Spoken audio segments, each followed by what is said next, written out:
त्रिशूल एजुकेशन में पुनः आपका स्वागत है। मेरा नाम है विनोद मिया। आज हम जानने वाले हैं आर्थिक विचारों के इतिहास के अंतर्गत कौटिल्य के आर्थिक विचार। यह वीडियो का दूसरा भाग है, दूसरा पार्ट है। पहले पार्ट में मैंने आपको बताया था कि कौटिल्य, चाणक्य या विष्णुगुप्त कौन था, उसने कौन से आर्थिक विचार दिए। तो वहां पर हम दो आर्थिक विचार ही कवर कर पाए थे। और आज हम दूसरे पार्ट में, अभी इस लेक्चर के अंदर कौटिल्य के जितने भी आर्थिक विचार शेष रह गए थे उनको कवर करने वाले हैं। आज की डेट से 2400 साल पहले कौटिल्य ने आर्थिक विचार दिए थे, और वो विचार खाली उसने बोले नहीं थे, बल्कि उसने विधिवत एक किताब में उसको लिखा। और उसकी किताब का नाम, उसकी बुक का नाम था अर्थशास्त्र।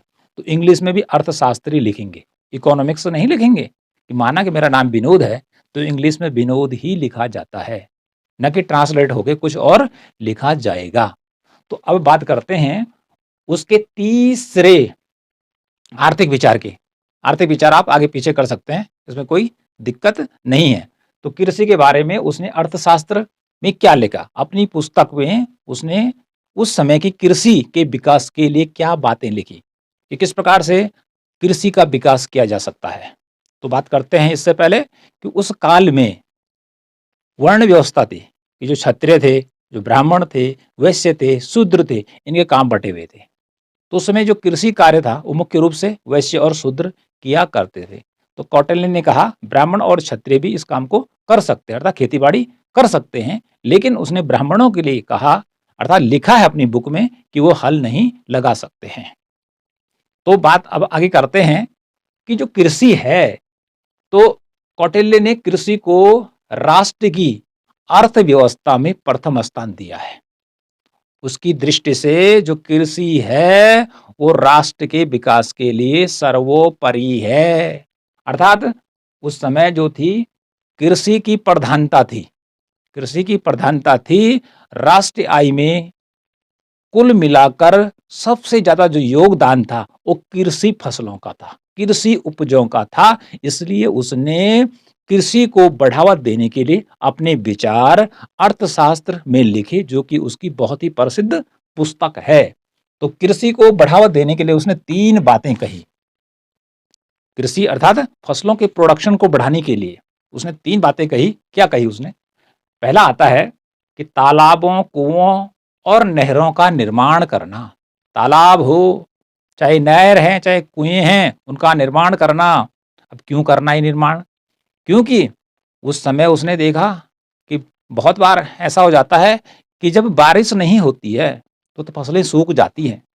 तो उसने कहा कि यदि हमें रेगुलर लगातार अनाज चाहिए, अच्छा उत्पादन चाहिए, तो इसके लिए हमें पानी की अलग से व्यवस्था करनी पड़ेगी। जब बारिश नहीं होगी तो पानी कहाँ से लेंगे फसलों के लिए?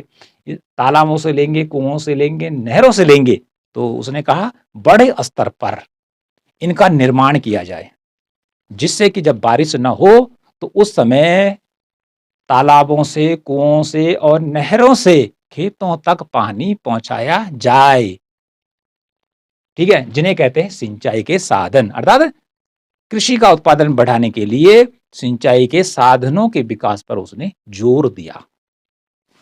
दूसरा, उसमें उसने लिखा यदि तालाब बना दिए सरकार ने, कुएं बना दिए, नहर बना दिए, पानी जा रहा है, लेकिन किसी ने इसको नुकसान पहुंचा दिया, तोड़ दिया, तो उसने कहा कि उपरोक्त सिंचाई के साधनों को नुकसान पहुंचाने वालों को कठोर दंड दिया जाए। अर्थात इसमें दंड का विधान किया कि जिसने नहर को तोड़ा, कुओं को तोड़ा, ठीक है, या तालाबों को तोड़ फोड़ करने की कोशिश की, तो उसके लिए कठोर दंड का प्रावधान उसने अपनी किताब में लिखा है। नेक्स्ट आता है कृषि क्षेत्र का विस्तार।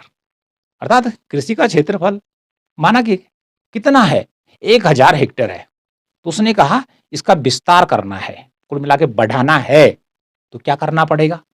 उसने कहा जो जंगल है, जंगलों को काटना पड़ेगा, तभी तो खेती के लिए हम क्या अतिरिक्त जमीन प्राप्त कर सकते हैं।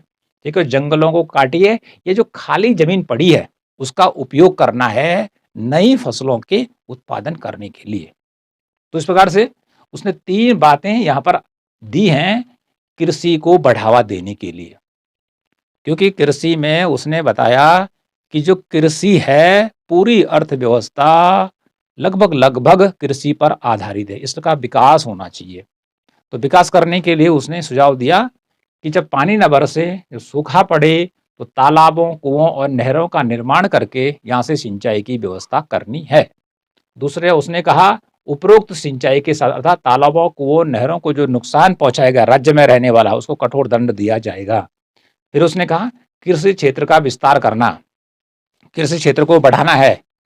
फिर एक अगला उदाहरण लेते हैं, माना कृषि का क्षेत्रफल कितना है, 50 हेक्टेयर है, तो उसने कहा इसको बढ़ाना है और इसको 100 हेक्टेयर तक ले जाना है। तो इसके लिए क्या करना पड़ेगा, अतिरिक्त जमीन की जरूरत पड़ेगी, तो जंगलों को काटा जाएगा, ठीक है जी, या खाली जमीन जहां पड़ी है उसको समतल करके वहां फसलों का प्रोडक्शन किया जाएगा, ये विचार उसने कहा। फिर जो जंगल हैं या खाली जमीन है वहां पर क्या होगा, नए गांव बसाए जाएंगे, नए गांव बसाए जाएंगे एवं जनपद बनाया जाएगा, अर्थात जनपदों का निर्माण किया जाएगा। ये तो होगा उसका कृषि संबंधी आर्थिक विचार। तो पशुपालन, जिसको इंग्लिश में कहते हैं एनिमल हैजबेंड्री, तो उसने, क्योंकि पशु क्या देते हैं भाई, पशुओं का काम था, जैसे बैल हो गया तो हल लगाने के लिए उसमें बैल ही हुआ करते थे। आज की तरह ट्रैक्टर थोड़ी था, तो हल किससे लगाया जाना था, बैल। तो बैल कैसे चाहिए, अच्छे किस्म के बैल चाहिए, ठीक है। अब जो दूध लेना है तो किससे लेगा, गायों से लेना है भाई, तो अच्छी किस्म की गायें होनी चाहिए। तो सांड भी क्या होना चाहिए, अच्छा होना चाहिए। नस्ल सुधार की बात की उसने, यदि दूध उत्पादन को बढ़ाना है, अच्छे बैल प्राप्त करने हैं, तो इनकी नस्लों को हमें क्या करना पड़ेगा, सुधारना पड़ेगा। तो पशुपालन के संबंध में उसने अपनी पुस्तक अर्थशास्त्र में लिखा है कि पशुओं को अधिक से अधिक पालना है, अधिक से अधिक पालना है, और पालने के साथ साथ उनकी नस्ल में भी सुधार करना है। उन्नत किस्म के सांड प्राप्त हो, उन्नत किस्म की हमें गाय प्राप्त हो, भैंस प्राप्त हो, ठीक है, कि जिससे कि यदि गाय अच्छी होगी तो ज़्यादा दूध देगी, ठीक है, यदि भैंस होगी तो ज़्यादा अच्छा दूध देगी। ये भेड़ बकरियां जो भी हैं, ठीक है, वो क्या करेंगे, वो तो मांस की काम आती हैं, साथ में ऊन भी देंगी। भेड़, भेड़ से क्या निकालते हैं, ऊन निकालते हैं। तो ऊनी जो वस्त्र उद्योग था उस पर आधारित था, वो भेड़ों पर आधारित था। तो चारे की उचित व्यवस्था करना, अर्थात जो पशु पाले जा रहे हैं, अब नस्ल सुधार तो कर दिया, लेकिन खाने पीने की व्यवस्था नहीं है, तो फिर वो ना तो अच्छा दूध देंगे और ना वो अच्छे बढ़ेंगे पलेंगे। तो इसलिए चारे की बात भी उसने कहा कि पशुओं को पालिए, नस्ल सुधारना है, लेकिन उन्हें खाने पीने की भी अच्छी व्यवस्था करना आवश्यक है। और ग्वालों को उचित मजदूरी, अर्थात सरकार के द्वारा यदि पशु पाले जाते हैं, तो कुल मिलाकर पशु पाले जाते हैं, विभिन्न प्रकार के पशु, तो क्या करना चाहिए, जो उनको पाल रहे हैं उनको कहते हैं ग्वाले, ठीक है जी। जो गाय भैंस और बकरियां हैं उनको चुगाने का काम कर रहे हैं, नहलाने का धुलाने का काम कर रहे हैं, उनको कहेंगे ग्वाला। तो ग्वालों को उचित मजदूरी देना, ठीक है, उनको इतनी मजदूरी देनी है कि जिससे कि उनके परिवार का भरण पोषण हो सके। कितनी अच्छी बात कही है, किसने कही है, ये कही है कौटिल्य ने, जिसे विष्णुगुप्त भी कहते हैं। जो कौटिल्य था वो बहुत ही बड़ा राजनीतिज्ञ हुआ है, ठीक है, और मौर्य वंश में जब चंद्रगुप्त प्रथम का शासनकाल था, उसका प्रधानमंत्री था, सलाहकार था, ठीक है, सारी सलाह वही देता था, ठीक है। तो आर्थिक विचार भी उसने अर्थशास्त्र में दिए हैं, लिखे हैं, राजनीतिक विचार भी उसने उसी में लिखे हैं, अन्य विचार भी उसने उसी में लिखे हैं। लेकिन हम यहाँ पर उसके केवल किन विचारों की चर्चा कर रहे हैं, जो कि आर्थिक विचार हैं, जो कि इकोनॉमी को आगे बढ़ाने का काम करते हैं, जहां से पैसा आता है। पांचवा उसका है खानों या खदानों के संबंध में।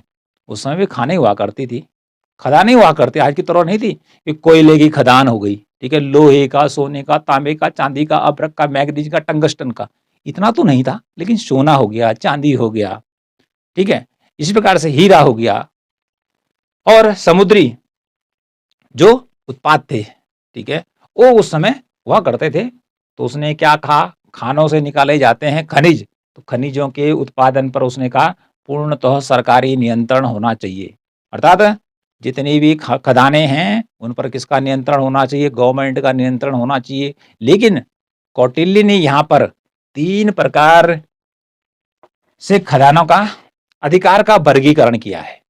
क्या कहा है, पहली प्रकार की जो खाने होंगी वो होंगी सरकार के अंडर में, जिन्हें कहेंगे सरकारी खाने। दूसरी प्रकार की जो खदानें होंगी वो सरकारी और व्यापारिक संस्थानों की खाने होंगे, अर्थात सरकार भी चलाएगी और जो व्यापारिक संस्थान हैं वो दोनों उसको मिलाकर चलाएंगे, अर्थात दोनों का उस पर क्या होगा, अधिकार होगा, स्वामित्व होगा।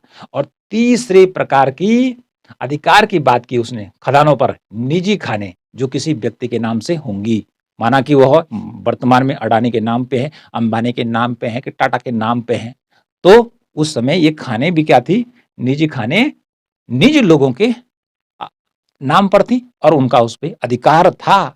लेकिन लेकिन पूर्ण अधिकार की बात नहीं कही, उसने कहा कि जो पूर्ण अधिकार है वो सरकार का रहेगा।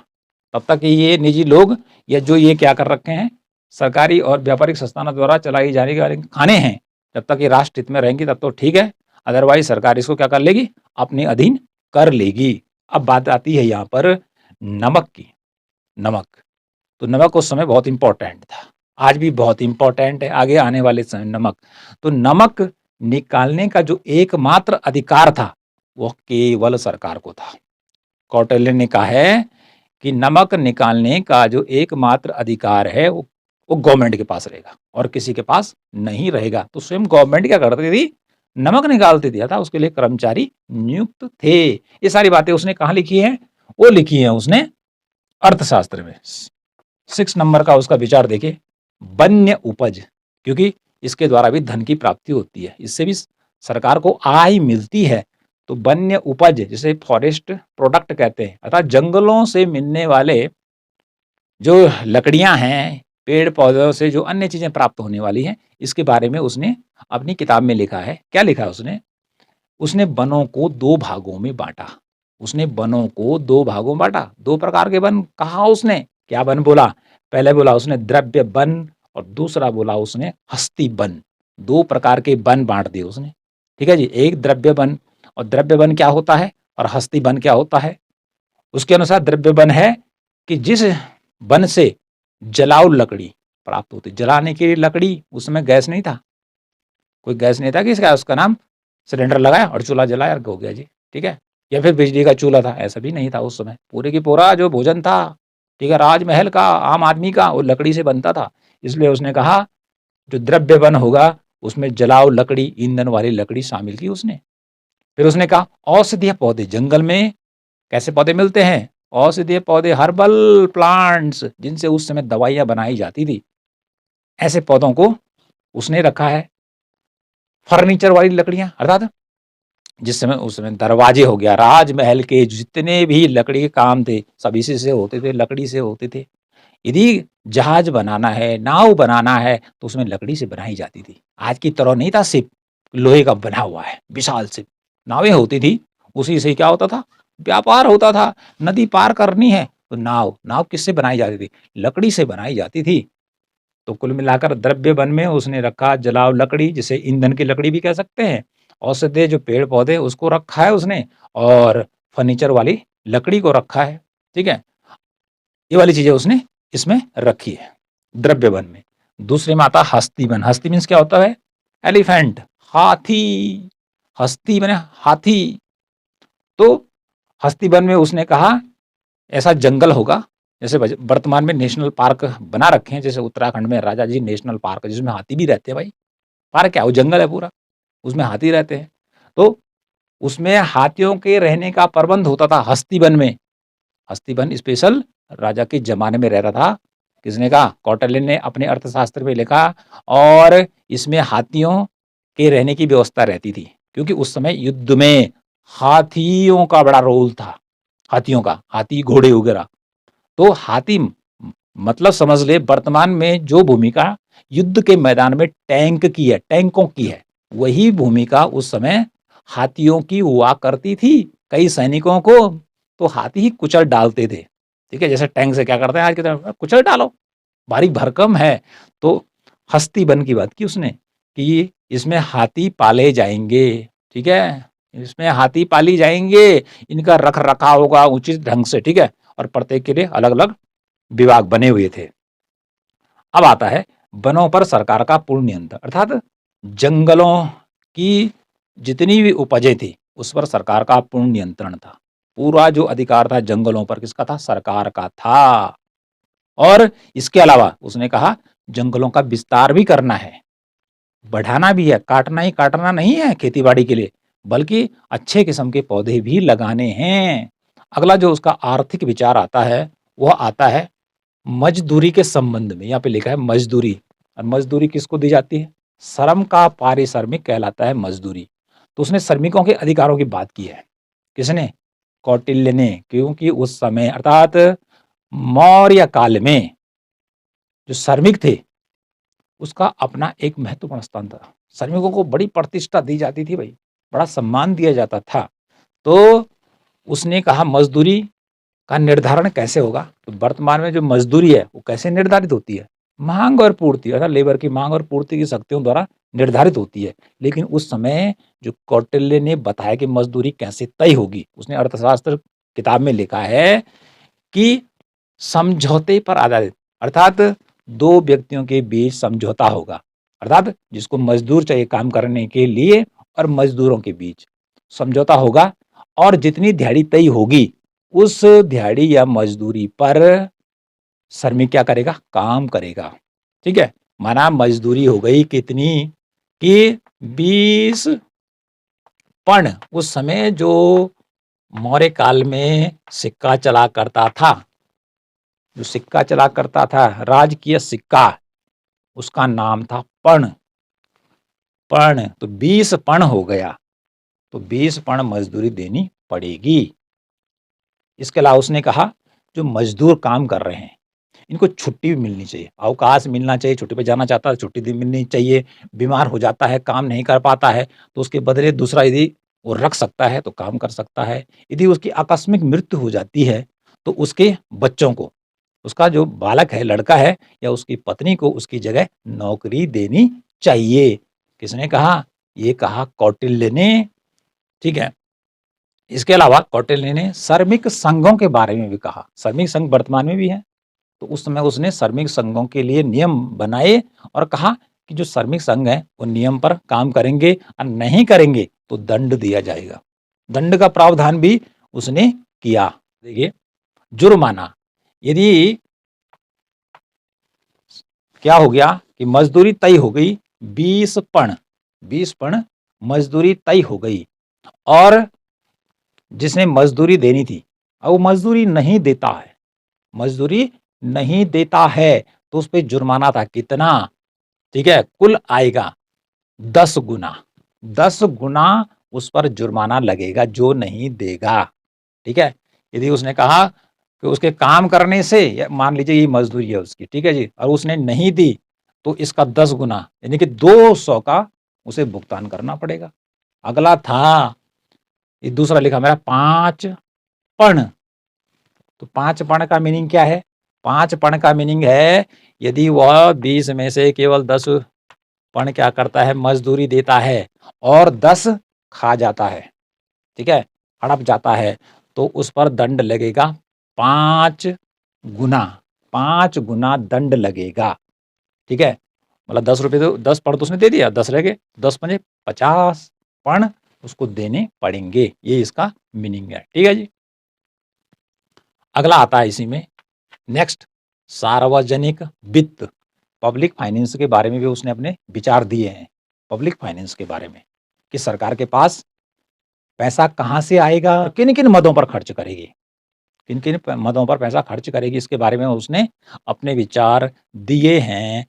ठीक है, तो टॉपिक है सार्वजनिक वित्त या पब्लिक फाइनेंस के बारे में। उसने कहा सरकार के पास एक कोष होना चाहिए, गवर्नमेंट फंड जिसे हम कह सकते हैं, एक राजकोष होना चाहिए और उस कोष में इतना पैसा जरूर होना चाहिए कि जो कि राज्य की आवश्यकताओं को पूरा कर सके और हर समय उस कोष को बढ़ाने का प्रयत्न करना है।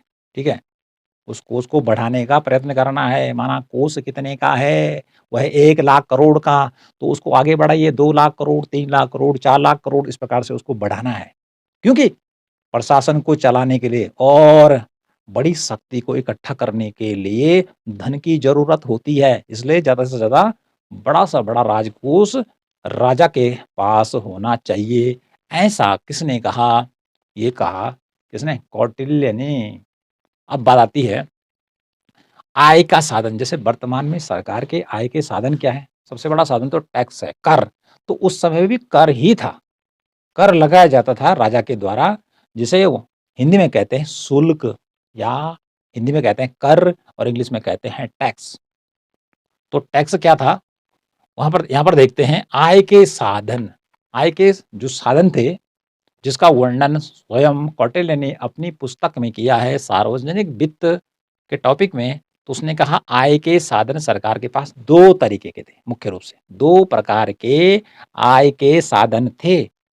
पहला था भूमि, पशु, फल, सब्जियों, दूध, मकान और दुकान और सड़क पर लगने वाला टैक्स।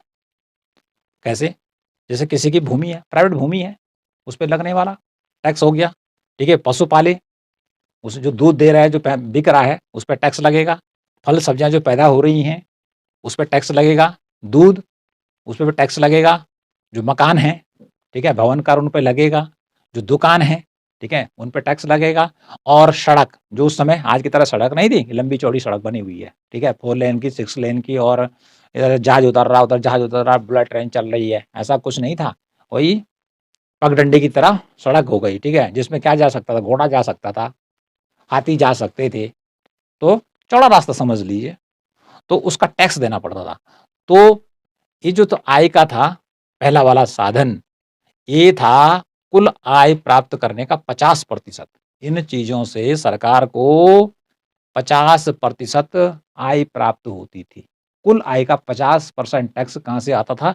इन साधनों से आता था। अब रह गया 100 में से 50 घटा दीजिए, 50, तो 50% कहाँ से आता था? तो 50% क्या कहा उसने? दूसरा लिखा यहाँ पर आय का साधन, सरकारी खेती, खान, उद्योग, वन। क्योंकि सरकार भी उस समय खेती करती थी भाई। सरकार के अपने खेत खलियान हुआ करते थे, पर पशु हुआ करते थे, ठीक है। तो सरकारी खेती हो गया, खान, उद्योग और जंगलों से जो आय आएगी, उस 50% यहाँ से आती थी सरकार की आय, और 50% यहाँ से आती थी। तो कुल मिलाकर कितना हो गया? 100% आय इस प्रकार से सरकार की उस समय आया करती थी। उस समय बात करें माल गुजारी, जो माल गुजारी टैक्स था, लैंड रेवेन्यू, कृषि पर लगने वाला जो कर था, वह था उपज का 1/12।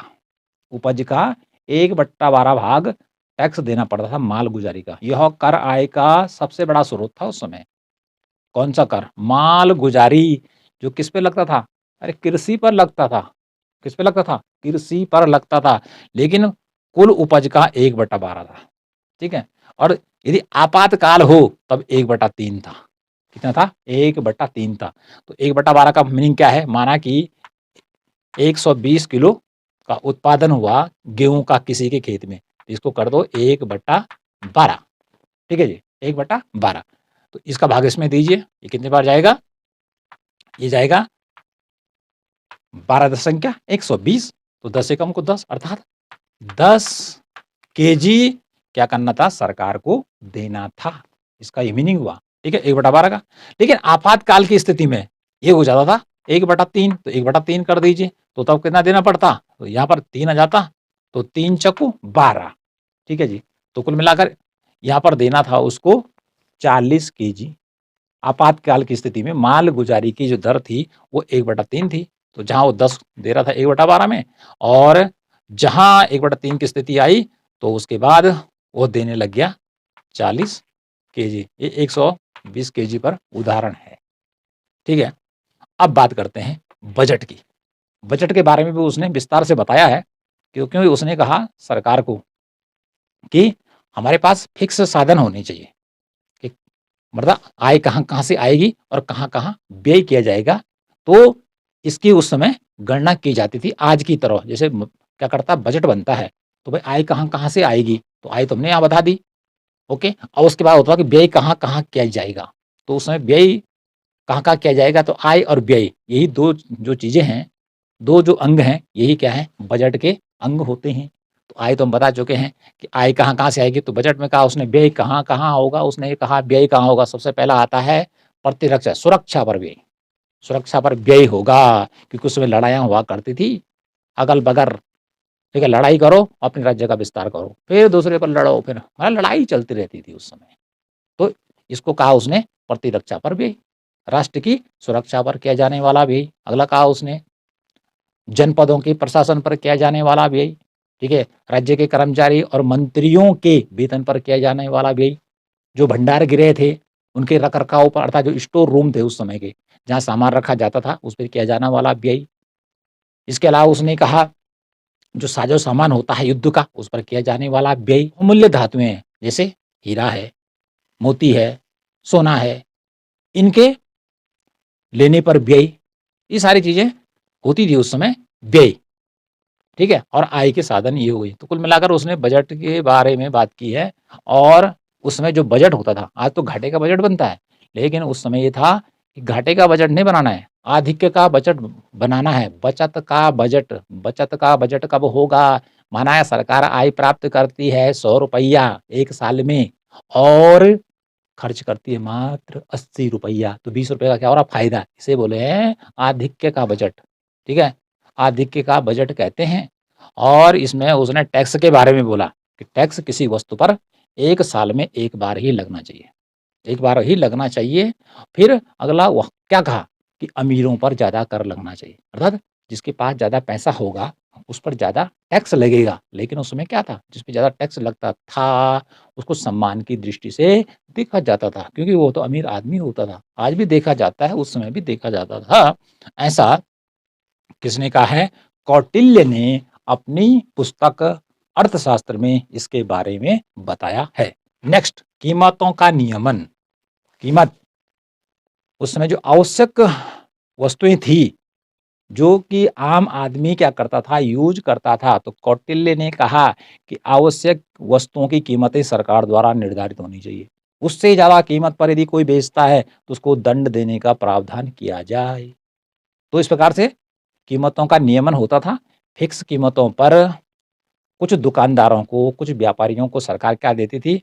लाइसेंस देती थी, वही बेचते थे निर्धारित कीमत पर। और यदि ज्यादा कीमत पर बेचा और शिकायत आ गई तो कठोर दंड का उस समय प्रावधान किया गया था। ऐसा कौटिल्य ने अपनी किताब में लिखा है। तो कीमतों का जो नियमन करता था, ठीक है, फिक्स कीमतें हों, ठीक है, उपभोक्ताओं का शोषण न हो, उसको देखने वाला होता था वाणिज्य अधीक्षक। उनका जो बॉस होता था उसको क्या कहते थे? वाणिज्य अधीक्षक कहते थे। इसके अलावा ऐसा नहीं कि व्यापारियों को दंड देना है, उनको प्रोत्साहन भी देना है।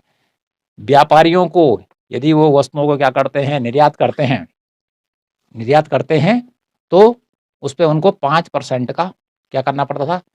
लाभ देना पड़ता था, ठीक है जी। 5% का लाभ मिलेगा, ठीक है जी। और यदि आप विदेशों से वस्तुएं आयात करते हो तो व्यापारियों को 10% का लाभ दिया जाता था।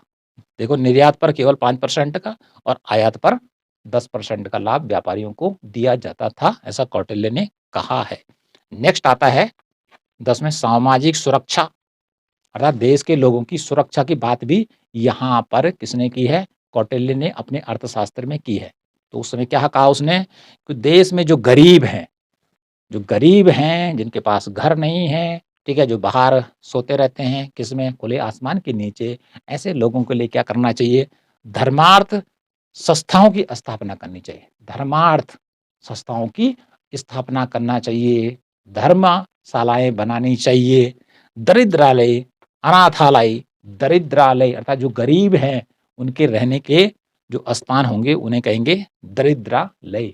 ऐसे घरों की स्थापना की जाए। तो कुल मिलाकर उसकी विचारधारा में कल्याणकारी आर्थिक नीति छुपी हुई है, जो कि वर्तमान में भी जो सरकारें चल रही हैं लोकतांत्रिक, उसमें भी कल्याणकारी राज्य की बात कही गई है कि लोगों का अधिक से अधिक सामाजिक कल्याण करना है। इसी में उसने कहा कि सामाजिक कल्याण के अंतर्गत कि जैसे कोई श्रमिक है वो मर जाता है, नौकरी लगा हुआ है, तो उसके परिवार को क्या करना चाहिए? उसके परिवार को नौकरी देनी चाहिए सरकार को उसके बदले, ठीक है? और उसके भरपाई के लिए पैसे भी देने चाहिए। तो ये तो हो गया उसका सामाजिक सुरक्षा संबंधी विचार, जो कि कल्याणकारी आर्थिक नीति की ओर सरकार का ध्यान इंगित करता है। वर्तमान में भी जो सरकारें हैं वो कल्याणकारी नीति को ही अपनाती हैं। अगला जनसंख्या के बारे में उसका, कि उसके समय में जो जनसंख्या थी, आज तो ये है कि जनसंख्या घटाओ, जनसंख्या घटाओ, उस समय था जनसंख्या बढ़ाओ। क्या था उस समय? जनसंख्या बढ़ाओ, ज़्यादा बच्चे पैदा करो। तो कौटिल्य ने कहा कि जनसंख्या कम नहीं होनी चाहिए, उसको बढ़ाना है। यदि जनसंख्या कम होती है तो बाहर के देशों से, ठीक है, जो राज्य दूसरा है उसके अंडर में नहीं है, वहाँ से लोगों को अपने यहाँ बसाओ। तो कुल मिलाकर जनसंख्या बढ़ाने के बारे में उसका विचार था। व्यापार के बारे में क्या था उसका? ट्रेड के बारे में। तो ट्रेड के बारे में उसने क्या कहा? कौटिल्य ने कहा यदि व्यापार का विकास करना है, एक जगह से दूसरी जगह वस्तुएं भेजनी है या पता करना है कौन सी वस्तु वहाँ है और कौन से हम ले सकते हैं, तो इसके लिए क्या करना है? यातायात और संदेश वाहन की सुविधाओं का विकास करना है, सड़कों का विकास करना है। सड़क ऐसा नहीं कि आज की तरह सड़कें हो गई, चौड़ी सड़क, ठीक है जी, चौड़ी सड़क कि जिस पे घोड़े जा सकें, खच्चर जा सकें, हाथी जा सकें, ठीक है, बैलगाड़ी जा सके, घोड़ा गाड़ी जा सके, इस प्रकार की सड़क की बात की उसने। इस प्रकार की सड़क होनी चाहिए और संदेश वाहक होनी चाहिए, जो जो कि सरकार के द्वारा नियुक्त हो, जो पता करे कि कौन सी वस्तु कहाँ मिल रही है, कौन लेगा, ये बातें, वो संदेश आ जाने चाहिए व्यापारियों के पास। तो तब जाके जो ट्रेड है वो चलेगा, व्यापार चलेगा। और उस समय जो व्यापार था वो था फ्री ट्रेड, मुक्त व्यापार की नीति अपनाई गई थी कि फ्री ट्रेड कीजिए, कोई दिक्कत नहीं है। तो फ्री ट्रेड, यदि कोई बाहर से सामान आता है तो उसपे टैक्स लगता था उस समय। तो उसने कहा यदि नगर से बाहर कोई वस्तु को बेचता है, नगर से बाहर कोई वस्तु को बेचता है, बाहर से लाकर, तो उसपे टैक्स नहीं लगेगा, उसपे कोई चुंगी नहीं देनी पड़ेगी।